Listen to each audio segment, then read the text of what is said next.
hoje nós estamos aqui com ele, Felipe Rinaldi, novamente. E ele falou pra mim assim, não, a gente tem que falar de coragem e moderação. Eu falei, cara, que moderação que... Como que vai entrar a moderação na linha do líder? Que vai, me responde essa primeiro. E o que é moderação? Me fala. Moderação é equilíbrio entre virtude, sabedoria e coragem. Virtude, sabedoria e coragem. Moderação, eu gosto de dizer que é como um jovem que começou a vida de trabalho e ele tá muito empenhado. Então ele tá com ânimo, ele tá impulsivo, ele tem aquela vontade de fazer acontecer as coisas, mas ele precisa ser moderado. Ele precisa de um líder que vai colocar ele no lugar para que ele cresça da forma certa. Não dá para crescer desorganizado, desordenado, da forma que você quer, certo? Um líder, ele tem experiência. Ninguém é colocado numa liderança sem uma experiência, concorda? Em partes. Por quê? Porque eu acho que a liderança é algo que você aperfeiçoa. Eu acredito que existe o perfil do líder nato, eu acho. Sinceramente, eu acredito sim nisso. Mas eu acredito que é através dos problemas que você teve, dos problemas que você superou, é que a cada dia que passa você consegue ser um líder melhor. Então, eu posso dizer assim, muito por mim, porque hoje, eu acho que eu sou melhor do que eu era há 5 anos atrás. Mas eu imagino que daqui a 5 anos eu vou ser muito melhor. Mas quando eu iniciei uma liderança de pessoas, eu não fazia ideia do que era. Com certeza, eu era muito mais chefe do que líder. Então, eu acho...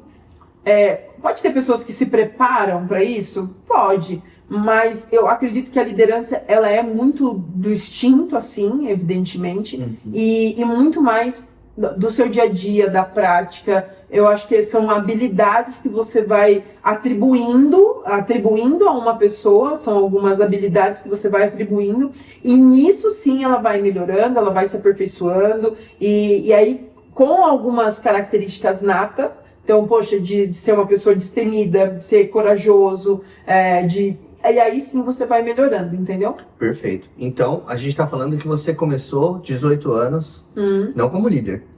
Não acho. Liderada, com certeza. E aí você foi pegando experiência, aprendendo com alguém. Sim. Criou experiência, uma bagagem, mesmo que pouca. Vai errando. Aprendendo, mesmo que pouca, você se tornou um líder. E eu acredito que nós vamos criando também, nós vamos modelando. Então a modelagem, ela faz parte para que você tenha coragem, para que você seja moderado, então para que você tenha prudência. Essa modelagem de outros líderes faz com que você cresça cada vez mais, melhore, se aperfeiçoe e por aí vai. Faz sentido? Não? Muito sentido. Então a gente vai criando bagagem, vai criando estrutura, vai criando conhecimento, e a gente vai aplicando a virtude, a sabedoria que a gente já aprendeu no primeiro vídeo. A gente vê que a gente tem coragem, ou seja, não é coragem, é importante a gente definir que não é ausência de medo, mas é ausência de covardia, né? É o oposto de covardia, não de medo, porque coragem você tem medo, mas você faz. Covardia te impede de fazer. Então coragem não é o oposto de medo, é o oposto de covardia. Porque coragem você faz com medo. Você entrou pra liderança com medo, alguns medos, sim, mas você fez. Faz acontecer. E eu acredito que não é só o medo, né? É a insegurança, é aquela coisa, pode ser que, né, dê errado. A depender da sua idade, as outras pessoas, elas podem ser pessoas mais velhas. Então, você ser líder de uma pessoa de uma idade mais avançada do que a sua é extremamente mais difícil, né? Eu imagino que o Felipe, para quem não sabe, é empreendedor, é empresário, tem uma empresa de contabilidade e eu acredito que as pessoas que estão abaixo de você, muitas delas, né? Eu acredito que a grande maioria são todas mais velhas que você, né? Sim. E eu imagino que para você conseguir liderar essas pessoas, você precisa de coragem. Quantos por cento das pessoas que você conhece que acha que, na verdade, que estão à frente de um cargo, né, que seria de liderança, são líderes de fato? É difícil, né? É que a gente tem que pensar todo no contexto da liderança, né? Sim. Tudo que a gente vem falando. E a gente abaixa muito a porcentagem. Isso serve pra mim, isso serve pra você. Com certeza a gente vai aprendendo, igual você falou. A gente pega um cargo e a gente vai começar a aprender como funciona esse cargo. Modelando ele. Modelando. Quem é a pessoa que você modela hoje, que é um líder? Ah, o Paulo Vieira. Como que ele age? Como ele fala? Como ele se posiciona? É isso. Mas aí a gente encontra muitos líderes que estão travados sem modelagem. Ou eles modelam alguém igual ou inferior. Na verdade, muitos nem sabem, não acham que eles teriam que melhorar, né? Ainda tem essa ainda. Tem muitas pessoas, e se você é esse tipo de líder que acha que é líder e não é, tá? E aí a gente pode colocar aqui inúmeros pontos. Se você não lidera pelo exemplo, se você não trabalha, não faz 1 a 1 com os seus liderados, né? Se você não faz o one a one, se você não tem uma conversa ali com ele, onde essa pessoa de fato ela se sente assistida por você, com certeza você tá um pouquinho longe aí de ser líder, né? Com certeza. Hoje tem muitos recursos. Hoje a gente tem curso, hoje a gente tem livros excelentes sobre liderança, pessoas para modelar, e mesmo assim nós encontramos muitos líderes que não estão evoluindo. Eu te pergunto por quê? Por que alguém para assistir a gente? Porque eles querem o conhecimento mais rápido possível. Você já aprendeu, você passa. Tem gente que não quer passar pelo percurso, não quer pagar o preço de ser um bom líder, que é mastigado. Entende? Sim. E liderança é um processo também. Sim. A gente vai vivendo dia a dia, a gente vai acertando, vai errando, Quantos cursos, treinamentos que nós temos que fazer sobre isso, né? Toda vez, e sempre aperfeiçoando. Quando a gente pensa que sabe tudo, a gente não sabe nada. E eu acho que, assim como qualquer área, sabe? Eu acredito que se nós não identificamos, nós não conseguimos mudar. Tudo, absolutamente tudo. Para que haja uma mudança, você precisa identificar onde você precisa mudar. Ou seja, muitas vezes, assim como o filho pródigo, nós temos que cair em si. E o cair em si do filho pródigo é exatamente isso. Dentro de todo o contexto que estava acontecendo, ou seja, dentro de todo o contexto que está acontecendo comigo, seja ele positivo ou negativo, eu só tenho condições de mudar isso. Eu só tenho condições de acertar a rota ali do meu barco, acertar a rota ali da minha vida, a partir do momento que eu consigo identificar um erro, um problema, uma melhoria, só. Eu acredito que se a gente não consegue identificar... O problema, Lê, é exatamente esse. As pessoas não conseguem identificar o erro nelas, e sim no próximo. É verdade. Um líder, ele não... Igual a gente falou da primeira vez... Ele tem que ser honesto consigo mesmo. Se ele erra, ele precisa buscar conhecimento para aprender mais, para mudar, para melhorar. Mas o que no costume as pessoas fazem? Elas preferem apontar o erro do próximo, nunca o delas. Elas nunca estão mais erradas. Fácil, né? Lê, mais fácil. Esse é o maior problema. O líder, o chefe, ele olha o erro do outro. O líder, ele enxerga o dele, porque, nossa... Se você falhar, você é uma liderada minha. Se você falhar, nós falhamos. É isso aí. Se você acertar, nós acertamos. Mas o chefe não. Se você falhar, você é ruim. Porque você não fez. Porque você não aprendeu. Porque você... Mas o líder olha e fala assim, eu te ensinei da maneira certa? Exatamente. Eu estava do seu lado quando você estava fazendo? E existe toda uma curva para que você possa delegar algo para alguém e certificar que essa pessoa ela entendeu de fato.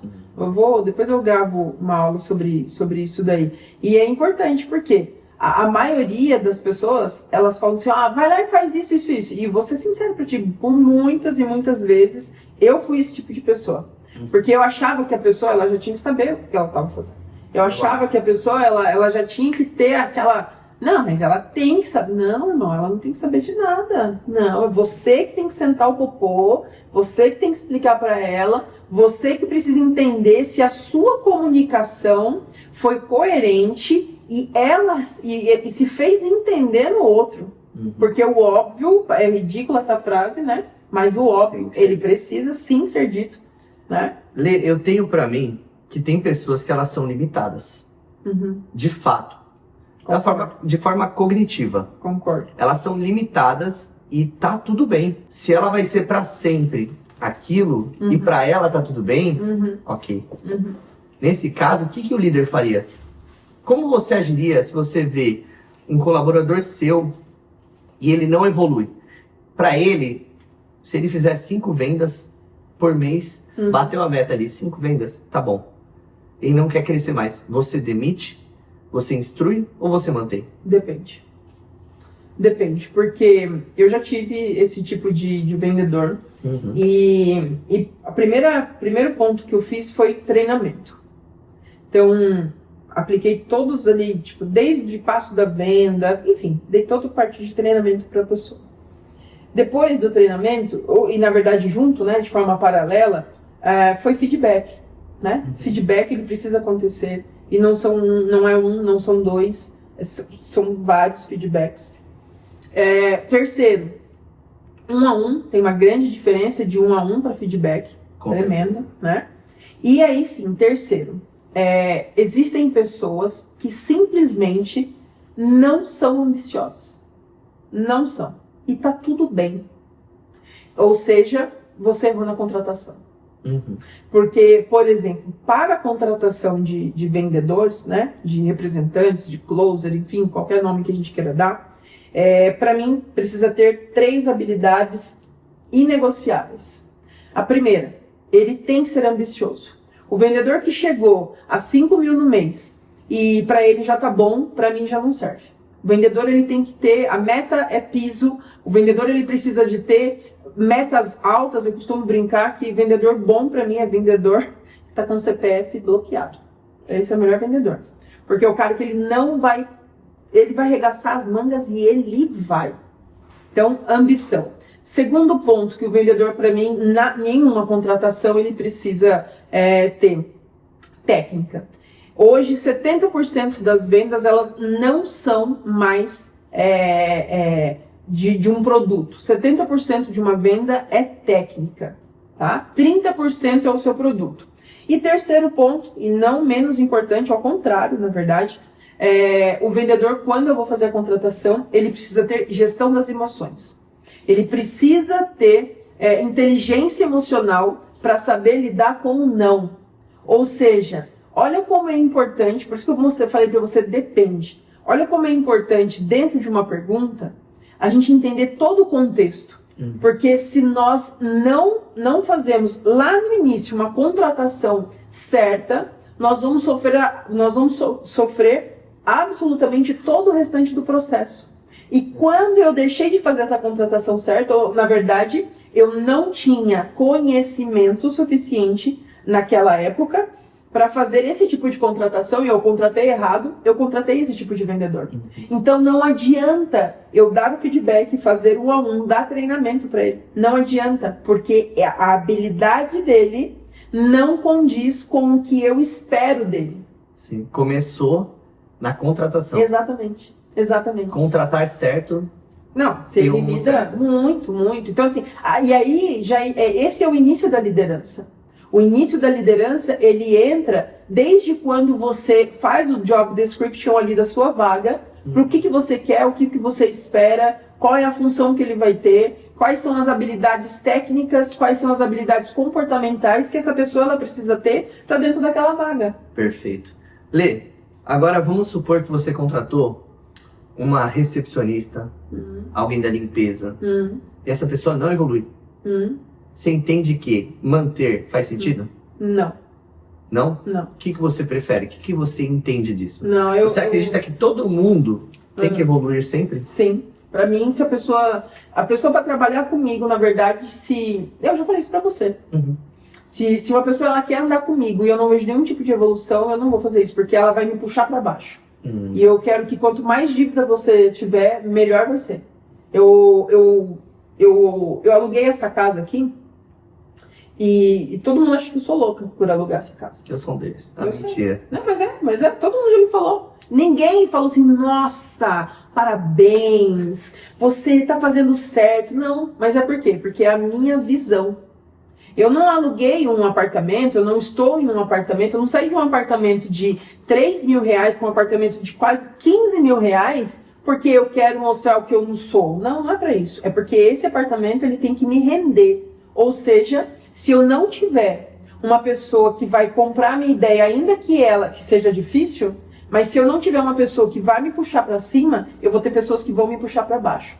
Então, se eu não tiver pessoas evoluindo junto comigo, elas não vão estar na mesma visão do que eu. E aí, como que eu trabalho a liderança nisso? Aonde que a coragem vai ser aplicada nisso daqui? Não tem como. Não tem como. Porque se eu não tiver coragem, e lógico, debaixo também de oração, debaixo de uma palavra de Deus, de acordo com o que eu imagino, né, que Ele quer para minha vida, eu sinto que Ele quer para minha vida, evidentemente vai dar errado, com toda certeza. Sim. Acredito que as pessoas elas precisam ter essa visão. De sempre crescer. A ambição. Sim. A ambição positiva. Sim, Porque tem a negativa, mas existe a ambição positiva. A gente precisa almejar por mais, crescer, buscar mais conhecimento. Eu tô nessa mesma linha que você. É metanoia, né, Fê? É metanoia. Eu falei disso até no ano passado, né? Metanoia é mudança de ambientes, pessoas e busca pelo conhecimento.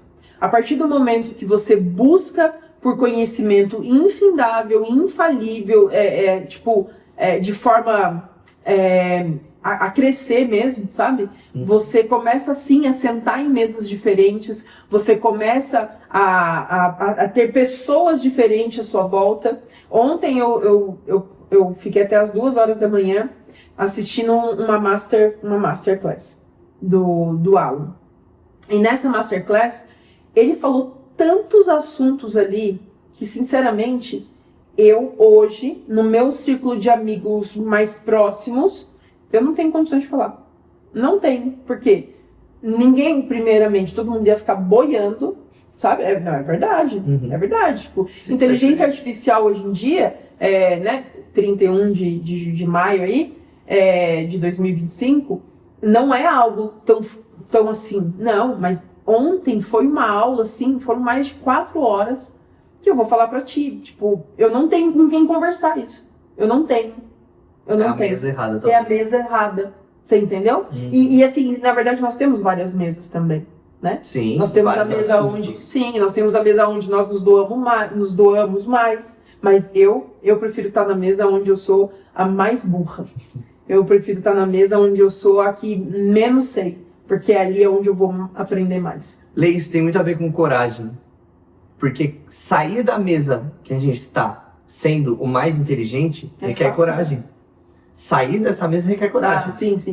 Você entende? Por isso que eu falo, coragem é o oposto de covardia, não de medo. Porque dá medo. Sim. Você sair de uma mesa onde você é o mais inteligente, tá todo mundo te olhando, você é o foco, você é o centro, pra você ser um aprendiz coragem. Sim, mas aí é onde eu falo que assim, é sair da nossa zona de conforto, né? Total. Porque é muito fácil eu estar em um lugar onde eu sou a pessoa que mais sei ali. O meu ego, o meu orgulho, ele tá batendo alimentando, na sala. Tá alimentando ele. Mas tipo, ele tá lá em cima. Agora, quando eu saio dessa zona de conforto e eu entro para uma mesa onde eu não entendo, eu não sei, eu estou buscando conhecimento, é ali onde, lógico, a coragem ela é necessária. Sim. E com certeza a gente precisa dar esse passo. Sim, é o que eu gosto de falar, pagar o preço. Nós precisamos pagar o preço de estar numa mesa mais cara. Pagar o preço de estar numa mesa onde a gente é o inferior. E aí eu faço uma pergunta. Você está pagando o seu preço? Como você está pagando esse preço?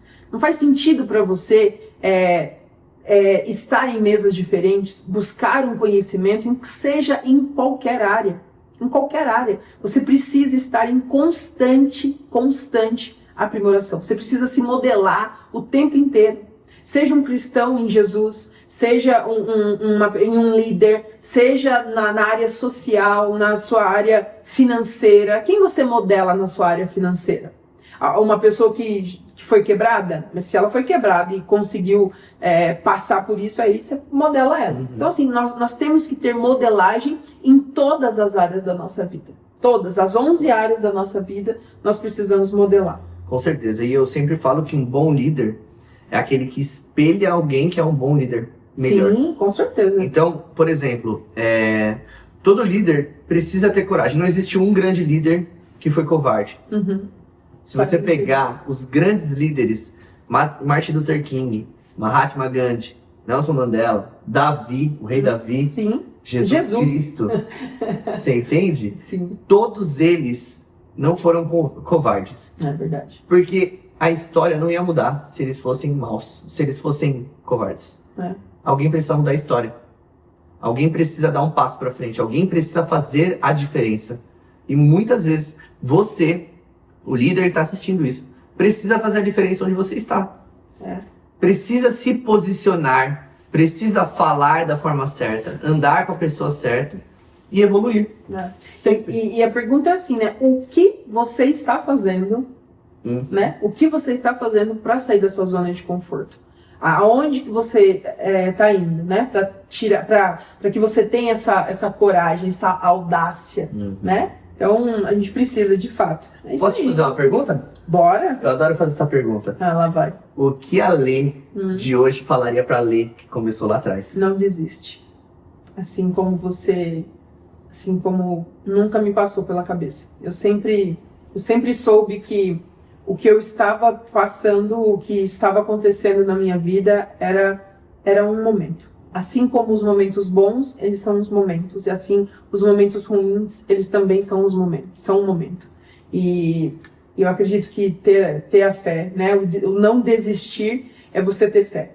O não desistir é você acreditar que o Senhor é contigo. O não desistir é você acreditar que o Senhor vai fazer e irá sempre fazer o melhor para você.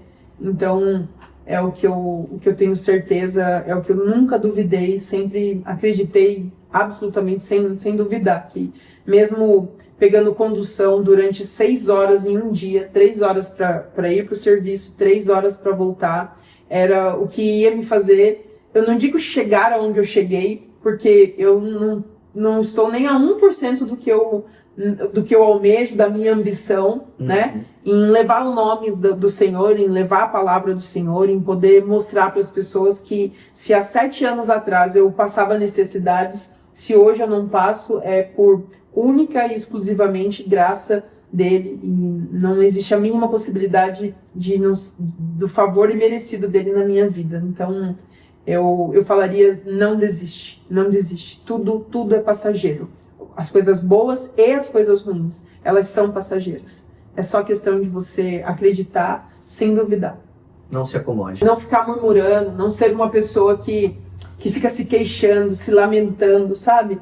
Agradecer a Deus, seja pelas coisas boas e pelas coisas ruins também, porque são nas ruins que nós nos modelamos. São nas ruins que nós nos fortalecemos, nós conseguimos evoluir. Porque se fosse só coisas boas, ninguém estaria escutando a gente aqui, viu? Ninguém estaria escutando aqui a gente. Tirando o Felipe, gente, que ele não tá tudo certo com ele.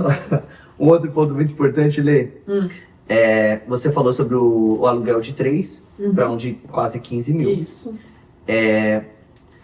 Muitas vezes a gente chega num bom patamar. Algo bom. Cheguei aqui no aluguel de 3. Pra mim tá ótimo. Sim, e tá tudo bem. E tá tudo bem. Mas não. A coragem faz a gente falar, não, eu quero de 15. E aí eu chamo isso de reserva suicida, né? A reserva financeira é suicida. A gente tem que olhar e falar assim, não vou me acomodar quando eu estiver bem. Porque eu quero estar muito bem. É que pra mim isso daí, Fê, faz parte assim do propósito. Então, se você não tiver um propósito claro, definido, e se você não tem ainda, só vai, porque ele vai te encontrar no caminho, sabe? Mas a partir do momento que você não tem um motivo para viver, sabe? E eu acredito que todos nós devemos ter um motivo para viver. Nós temos que ter essa força de vontade, de alguma maneira, alguma coisa tem que te motivar, tem que te dar motivos para uma ação. Então, motivação, superação, tudo termina com ação. Então, enquanto você não colocar ação no que você quer na sua vida, eu não sei o que eu quero. Acha, procura. Pensa, começa a pensar ao contrário. Pensa assim, ó, o que se eu não tivesse me faria falta?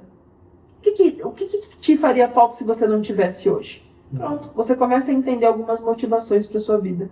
Então eu acredito que a ambição ela é muito de motivação. Eu também tenho uma boa também. Felipe, ele não tem motivação na vida. Não tem. Sabe por quê? Porque ele não tem um cachorro, ele não tem mulher, ele não tem filho, ele precisa de uma motivação na vida dele. É isso? E não existe nada que dê mais motivação para um homem, eu estou dizendo um homem, um ser humano, uma pessoa, que seja alguém para ele cuidar. Que seja um cachorro, que seja. Sabe? Mas a gente precisa. O senso de cuidado do outro, sabe? Ele se aperfeiçoa quando você tem alguém e para que você realmente possa se desdobrar por aquela pessoa, sabe? Muito bom. É isso aí. Obrigado. Fechamos? Fechadíssimo. Gente, muito, muito obrigada. Acredito que vocês puderam aí entender um pouquinho do que faz os nossos corações aí vidrar, pensar. E liderança não trata só de coragem, não é só modelação, não é só moderação, mas principalmente de exemplo, certo? Sim. Valeu. Obrigado, Deus abençoe, viu? Deus abençoe.